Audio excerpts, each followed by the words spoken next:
Maraming salamat. God bless. Meron tayong magic hand. Yung kundi ito, dryer na Frigidaire. Ngayon ang problema, ang complaint ng ating technique.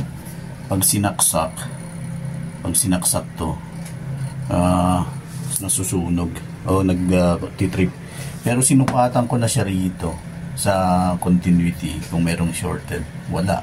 Kapag tataka ng ating. Ngayon ang ginawa ko, yan, binuklat ko na siya. Nagka-isolate ako ng mga load. Baka sakali, ganun pa rin. So, ang problema talaga din sa main power supply board, kailangan nating i-pull out to. Yun ang tingnan natin. So, nangyari ba, pati dahil sa kanila mga technique na sumunod pipat yung saksakan. So, nagpalit ng panibagong saksakan. So, ngayon, tatanggalin natin to. Tingnan natin kung ano meron sa loob. Bakit siya nagtitrip. Ngayon kasi ito digital na yung kanyang control system eh. Hindi na yung mga so medyo may pagka complicated, pero tingnan natin.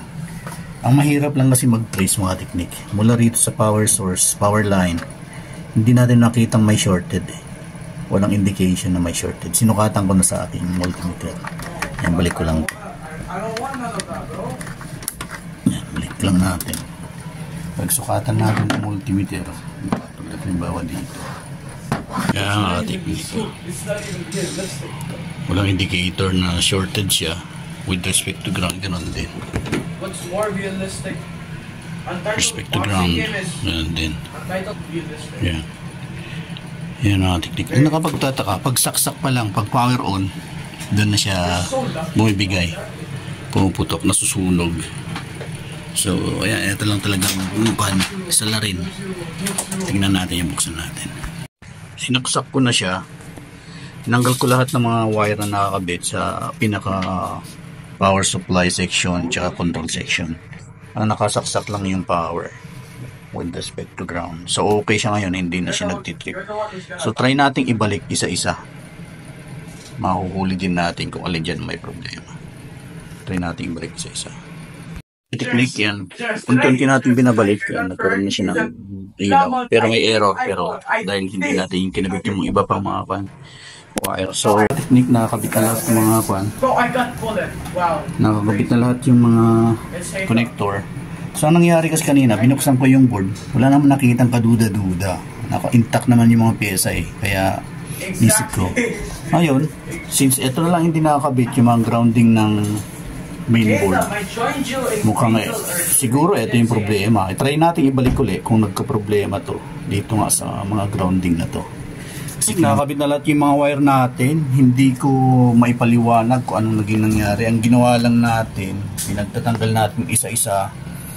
Tingnan ko yung board, okay naman. Wala namang kaduda-duda kasi kung may problema sa board, makikita sana may problema eh.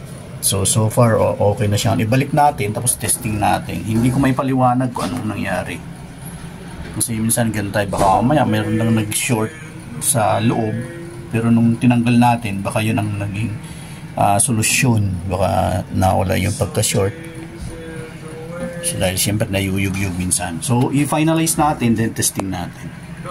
Okay, so yan, testing natin mga technique. Then pag-ari testing muna, yan. Ayan. So, play yun. Ikon natin. Play lang kagad. So, play lang natin. Wala na siyang error dahil nakakapit na lahat. Pati yung grounding. Ayan. So, okay na po siya mga technique. Yan, isarado na lang natin. Thanks God at naging naayos din. Next, set up na po siya. Ang pang-testing natin, panghuli. Ayan. Thanks God at wala ng putok. Yan. So, play lang daw natin. Ayun. Mali pala ako ng pindot kanina. So, yan. Hanggang dito lang tayo mga technique. At testing din natin itong pan. Huwag lang natin pagsabayin kasi isang naging dahilan. Kanina, yun sa pagkasunog. Pwedeng, siyempre, ito may heater din kasi. Tingnan din natin itong isa. Ayan, mga technique. Ito naman yung washing nila. So, okay na po siya mga technique. So, hanggang dito lang tayo. At yan, more power sa inyong lahat. God bless. Ano mo sabi mo, bro? Maraming salamat. God bless. Meron tayong magic hand.